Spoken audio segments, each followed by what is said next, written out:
बस कुछ घंटों का इंतजार। 5 राज्यों में सत्ता की कमान किसके हाथ में रहेगी, जोड़ तोड़ वाली सियासत क्या आकार लेगी, इन तमाम सवालों के जवाब मिलेंगे। तस्वीर पूरी तरीके से साफ हो जाएगी।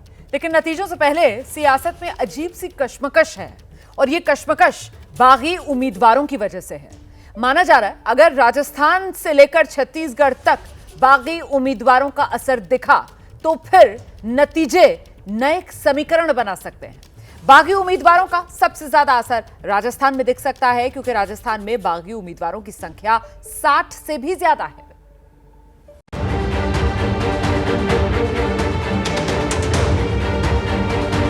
किसे मिलेगी मरुधरा की गद्दी? मध्य प्रदेश छत्तीसगढ़ में कौन आगे कौन फिसड्डी? मिजोरम में किसके हाथ में आएगी कमान? क्या तेलंगाना में बदलने वाला है निजाम? इन सवालों का फाइनल जवाब मिलने में अब बस कुछ ही वक्त बाकी है। लेकिन मतगणना से पहले एग्जिट पोल के नतीजों ने सियासी दलों के कार्यालयों पर सरगर्मी बढ़ा दी है। जोड़ तोड़ वाली सियासत करवट ले रही है। टिकट की रेस में किनारे कर दिए गए बागी नेताओं की भूमिका अचानक से किंग मेकर की नजर आने लगी है। भारतीय जनता पार्टी स्पष्ट बहुमत, प्रचंड बहुमत से सरकार बनाने जा रही है। डॉक्टर साहब, जोड़ तोड़ की बात भी आने लगी है। कुछ आंकड़ों के बाद ये कहा गया कि कांग्रेस ने कुछ रिसोर्ट बुक कर लिए हैं, निर्दलियों पर निगाहें। इसकी आवश्यकता नहीं पड़ेगी। रिजोर्ट तो तब बुक करे जब अंकों का मिलान आसपास कहीं दिखाई दे। मेरा आंकड़ा 124 तक पहुंचेगा, 135 124 के बीच में कहीं भी हम ठहरेंगे। हमारा जो दिल्ली का नेतृत्व है, खड़गे साहब, राहुल गांधी जी, वो सब अलर्ट मोड पर हैं, तो वो अपने आप देखेंगे कब कौन सा एक्शन लेना है। और यदि 90 से 100 के बीच में बीजेपी कांग्रेस का आंकड़ा आता है और हमारी एक भी सीट ऊपर आती है तो सरकार हम बनाएंगे, सुन लेना। कांग्रेस हो या बीजेपी, दोनों पार्टियां बहुमत का दावा तो कर रही हैं, लेकिन चेहरों की भाव भंगिमा बदली सी नजर आ रही है। ऐसा क्यों है, पहले इसे समझिए। मतगणना से पहले आए एग्जिट पोल के नतीजों पर नजर डालिए। राजस्थान में सरकार बनाने के लिए 101 सीटों की जरूरत है। सी वोटर के एग्जिट पोल में बीजेपी को करीब 104 सीटें मिलती दिख रही हैं, जबकि कांग्रेस को 81 सीटें मिल सकती हैं। वहीं ईटीजी के एग्जिट पोल में बीजेपी 118 सीटों तक पहुंच रही है, जबकि कांग्रेस की गाड़ी 64 सीटों पर थमती नजर आ रही है। पोल स्टार्ट के एग्जिट पोल में बीजेपी को 102, जबकि कांग्रेस को 92 सीटें मिल रही हैं। मैट्रिक्स के एग्जिट पोल में बीजेपी को 123 सीट तो कांग्रेस को 70 सीटें मिलती दिख रही हैं। एक्सिस माई इंडिया के एग्जिट पोल में बीजेपी को 85 सीट और कांग्रेस को 99 सीटें मिलती दिख रही हैं। सबसे बड़ी बात यह है कि टुडेज चाणक्य के एग्जिट पोल में बीजेपी को 89 सीटें मिल रही हैं, जबकि कांग्रेस को 101 सीट मिलती दिख रही है। राजस्थान में 6 एग्जिट पोल में से 4 में बीजेपी को जीत मिलती दिख रही है, जबकि 2 एग्जिट पोल कांग्रेस की बढ़त दिखा रहे हैं। लेकिन अगर सभी एग्जिट पोल के आंकड़ों का औसत निकालें तो बीजेपी या कांग्रेस में से किसी भी पार्टी को बहुमत नहीं मिल रहा है। पोल ऑफ पोल्स में बीजेपी को 94, कांग्रेस को 93 और अन्य के खाते में 12 सीटें जाती दिख रही हैं। यही वो आंकड़े हैं जो इशारा कर रहे हैं कि राजस्थान में बागी उम्मीदवारों की भूमिका बड़ी होने वाली है, या फिर कहिए कि बागी उम्मीदवारों ने राजस्थान का चुनावी गणित बिगाड़ दिया है। बताया जा रहा है कि नतीजों से पहले ही बीजेपी और कांग्रेस ने प्लान बी पर काम भी शुरू कर दिया है। हालांकि बीजेपी को अब पूर्ण बहुमत मिलने की उम्मीद है। आप लोग ये कह रहे हैं कि प्रचंड बहुमत की आपकी सरकार बनेगी, आप ये कह रहे हैं। मुझे एक बात बताइए कि दूसरा भी ऑप्शन भी सोच रखा है क्या आपने? कई बार रहता है प्लान ए नहीं होता है काम तो प्लान बी होता है। कोई प्लान बी सोचा हो? ना, स्पष्ट बहुमत की सरकार बनेगी और बहुत अच्छे बहुमत से बनेगी। कोई प्लान बी है ही नहीं, प्लान की जरूरत ही नहीं पड़ेगी। राजस्थान में किसी एक पार्टी को स्पष्ट बहुमत न मिलने की आशंका इसलिए भी जताई जा रही है क्योंकि 2018 विधानसभा चुनाव के मुकाबले इस बार मतदान में आंशिक बढ़त दिखी है। जबकि राजस्थान का चुनावी ट्रेंड रहा है कि जब भी पिछले चुनाव के मुकाबले मतदान 3% से ज्यादा हुआ है, नतीजों ने बीजेपी के लिए सत्ता का दरवाजा खोला है। इसके अलावा बागी उम्मीदवारों की बड़ी संख्या भी कांग्रेस और बीजेपी को परेशान कर रही है। राजस्थान में कांग्रेस और बीजेपी से बागी हुए उम्मीदवारों की कुल संख्या 60 से भी ज्यादा है, जो कि कई सीटों पर पार्टी कैंडिडेट से ज्यादा मजबूत स्थिति में है और जीत के समीकरण को बदलने का मादा रखते हैं। वसुंधरा सरकार में मंत्री रह चुके यूनुस खान डिडवाना सीट से उम्मीदवार हैं। कोटपुतली से मुकेश गोयल, चित्तौड़गढ़ से चंद्रभान सिंह, शाहपुरा से कैलाश चंद्र मेघवाल, शिव सीट से रविंद्र सिंह भाटी, झोटवाड़ा सीट से आशु सिंह सुरपुरा। राजस्थान में बीजेपी से बागी हुए उम्मीदवारों में ज्यादा संख्या उन नेताओं की है जो वसुंधरा राजे के करीबी हैं और वसुंधरा को मुख्यमंत्री बनाए जाने पर वो साथ भी आ सकते हैं, जबकि न बनाने पर बीजेपी का खेल बिगाड़ सकते हैं। देश की राजनीति में राजस्थान अकेला ऐसा राज्य है जहां कभी कभी बागी जो है बाघ बन के ऊपर आते हैं और वो दहाड़ उनकी जो होती है वो काम करती है, लेकिन बाद में किसी भी दल के पास जाने के बाद वो बिल्कुल एक बहुत ही जंगल के राजा के आगे नतमस्तक होते हुए अपना काम करते हैं। असर है उनका, खास तौर से वहां की राजनीति के जो बेस है उसमें वो है बागी होना, और उसके लिए प्रश्रय देना वहां की राजनीति सिखाती है। राजस्थान में कांग्रेस कैंप में भी यही स्थिति है।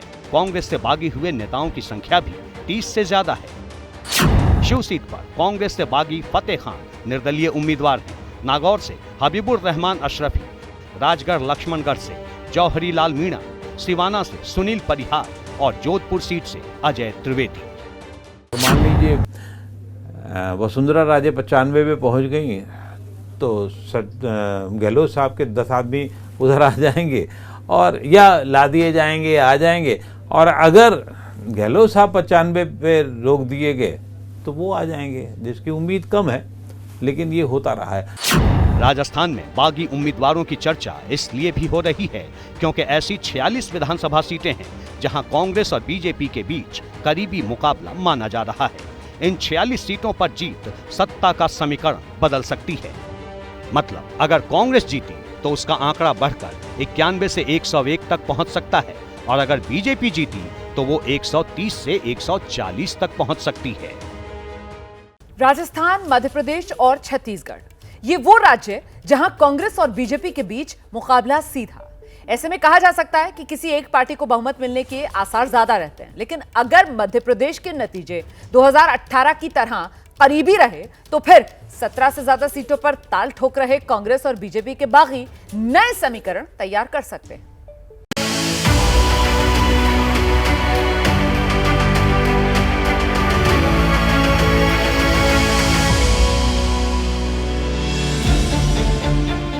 हर्षवर्धन सिंह बुरहानपुर, केदारनाथ शुक्ल सीधी, नंदराम कुशवाहा निवाड़ी, ममता मीना छछोरा, रसल सिंह लाहर और के श्रीवास्तव टीकमगढ़।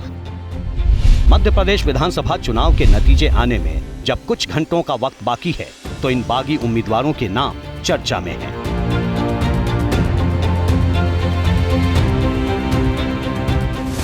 मध्य प्रदेश की 6 विधानसभा सीटों पर बीजेपी के बागी चुनाव लड़ रहे हैं तो 11 विधानसभा सीटों पर कांग्रेस के बागी मैदान में हैं।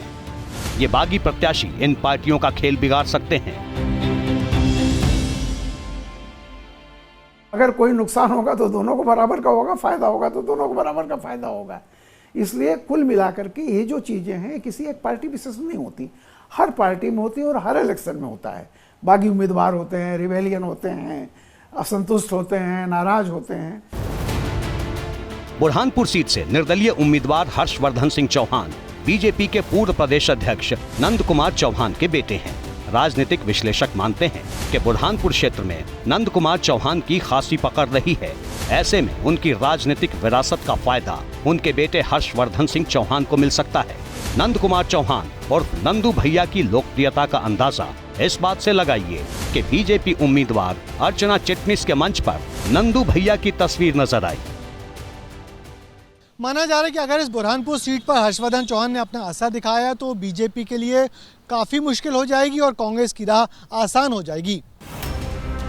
बुरहानपुर के अलावा सीधी विधानसभा सीट पर भी बीजेपी को अपने ही नेता से चुनौती मिल सकती है। यहां 2018 में विधायक चुने गए केदारनाथ शुक्ल ने टिकट न मिलने पर बगावत की राह पकड़ ली। वहीं निवाड़ी, लाहर और टीकमगढ़ सीट पर भी बीजेपी को अपनों से ही चुनौती मिल रही है। माना जा रहा है कि पार्टी से बागी हुए नेता चुनाव भले न जीत पाएं, लेकिन बीजेपी की जीत का रास्ता जरूर रोक सकते हैं। कमोबेश यही कहानी कांग्रेस की है। महू से लेकर भिंड विधानसभा सीट तक ऐसी 10 सीटें हैं जहां कांग्रेस से बागी हुए नेता उम्मीदवार के तौर पर मैदान में हैं। अंदर सिंह दरबार महू, प्रेमचंद गुड्डू आलोट, शेखर चौधरी गोटेगांव, ओम रघुवंशी सिवनी मालवा, भगवती चौरे होशंगाबाद, कुलदीप सिंह बुंदेला धार, राजेंद्र सिंह सोलंकी बडनगर, नासिर इस्लाम भोपाल नॉर्थ, श्यामलाल जोगचंद मल्हारगढ़ और राहुल सिंह कुशवाहा भिंड। कांग्रेस से बागी हुए ये वो चेहरे हैं जो या तो निर्दलीय उम्मीदवार हैं या फिर आम आदमी पार्टी जैसी छोटी पार्टियों के चेहरे बन गए हैं और इसी वजह से इस बार के चुनाव में कांग्रेस की सत्ता में आने की उम्मीदों को कम कर सकते हैं। खास बात यह है कि एग्जिट पोल के नतीजे पहले ही इशारा कर रहे हैं कि मध्य प्रदेश में सरकार बनाने में निर्दलीय उम्मीदवारों की भूमिका बड़ी हो सकती है। सी वोटर के एग्जिट पोल में बीजेपी को 88 से 112 सीटें मिल सकती हैं, जबकि कांग्रेस को 113 से 137 सीटें। वहीं एक्सेस माई इंडिया के एग्जिट पोल में बीजेपी को 140 से 162 सीटें, जबकि कांग्रेस के हिस्से में 68 से 90 सीटें आ सकती हैं। ईटीजी के एग्जिट पोल में बीजेपी को 105 से 117 सीटें मिल सकती हैं और कांग्रेस को 109 से 125 सीटें। टुडे चाणक्य के एग्जिट पोल में बीजेपी को 151 सीटें मिलती दिख रही हैं, जबकि कांग्रेस का आंकड़ा 74 सीटों पर सिमटता नजर आ रहा है। यानी 2 एग्जिट पोल कांग्रेस के पक्ष में हैं, तो 2 एग्जिट पोल बीजेपी के पक्ष में। अगर चारों एग्जिट पोल के औसत पर नजर डालें तो आंकड़ा बीजेपी के पक्ष में जाता नजर आता है। पोल ऑफ पोल्स में बीजेपी को 125 सीटें मिलती दिख रही हैं, जबकि कांग्रेस के हिस्से में 102 और अन्य के खाते में 3 सीटें जा सकती हैं। यानी एग्जिट पोल के आंकड़े बीजेपी के लिए शुभ संकेत लेकर आए हैं, लेकिन एक तथ्य और है जो जीत के समीकरण को बदल सकता है। दरअसल मध्य प्रदेश की 230 में से 62 सीटों पर कांटे का मुकाबला माना जा रहा है। इन सीटों पर अगर नतीजे कांग्रेस के पक्ष में गए तो कांग्रेस का आंकड़ा बढ़कर 153 से 165 हो सकता है, जबकि बीजेपी 60 से 67 सीटों पर थम सकती है।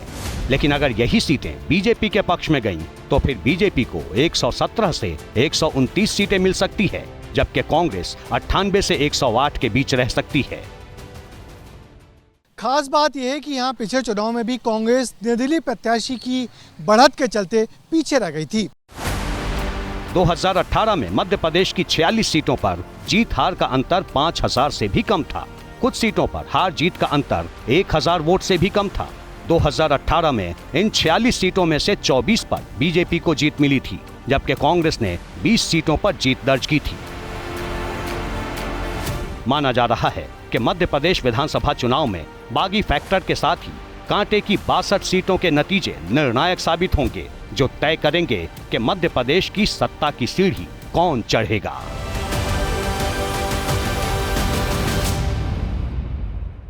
एग्जिट पोल के नतीजों में छत्तीसगढ़ की तस्वीर बिल्कुल अलग है। यहां कमोबेश हर एग्जिट पोल में एक जैसी तस्वीर, एक ही पार्टी को बढ़त। हालांकि छत्तीसगढ़ में अंदर खाने माना यह जा रहा है कि पेच फंस सकता है।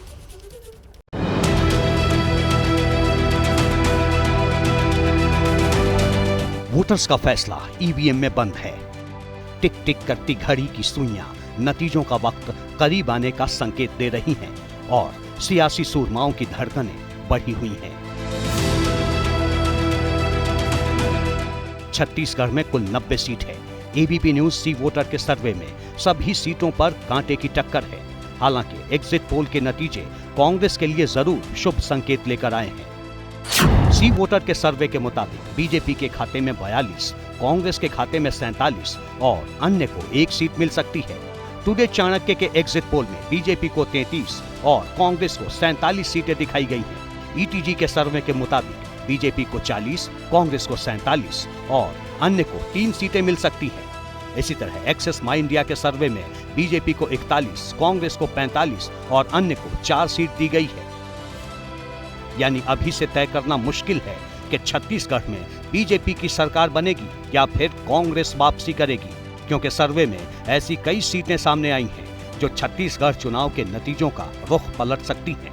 छत्तीसगढ़ में जहाँ तक टाइट फाइट है, लेकिन उधर भी हम थिन मार्जिन से क्यों ना हम सरकार बीजेपी का ही बनेगी। छत्तीसगढ़ में 28 सीटों पर बीजेपी और कांग्रेस के बीच कांटे की टक्कर मानी जा रही है, जिन पर अगर कांग्रेस जीती तो छत्तीसगढ़ में भूपेश बघेल सरकार की वापसी तय है, क्योंकि ऐसी स्थिति में कांग्रेस को मिलने वाली सीटों का आंकड़ा 56 से 62 तक पहुंच जाएगा।